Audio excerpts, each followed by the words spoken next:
So ito na siya mga boss, dumating na yung ating ceramic block para sa ating Wave 125 or XRM 125 carb type. Ayan, with dome piston casting mga boss.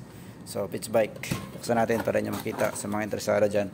Sa mga di pa pala nakapalo, kung interesado tayo ma-update sa mga paparating pa na parts para sa ating motor, pwede natin i-follow mga boss. Palagi tayo nag-update dito ng mga parts. So ito yung kanyang kasamang gasket, at ito yung kanyang casting piston mga bossing. Pakita ko na sa inyo sa mga interesado dyan. Ayan, casting piston. Ayan, casting piston. At ito ay arc ring, pin at saka lock pin. Ayan. At ito naman yung kanyang ceramic block.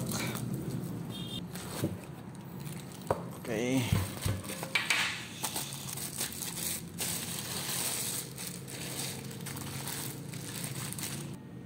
Ayan mga boss, pitch bike, ceramic block.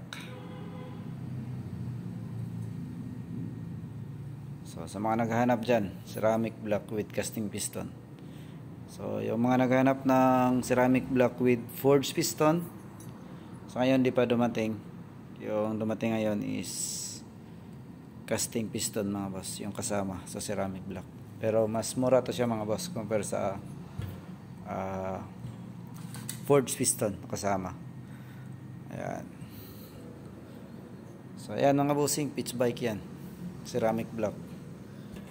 So sa mga interesado nito, silipin nyo lang yung comment section or sa description, lalagay ko yung info, at andyan din yung location mga boss, andyan yung mga number, pwede nyo tawagan or i-text mga bossing. So ayan, naulit ko sa mga hindi pa nakapalo, kung interesado tayo update sa mga parating pa na parts para sa ating mga motor, pwede natin i-follow mga boss.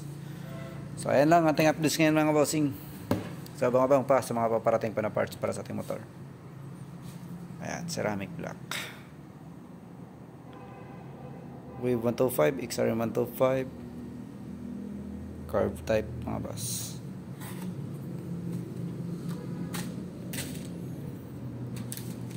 So ayan yung ating ceramic block pitch bike.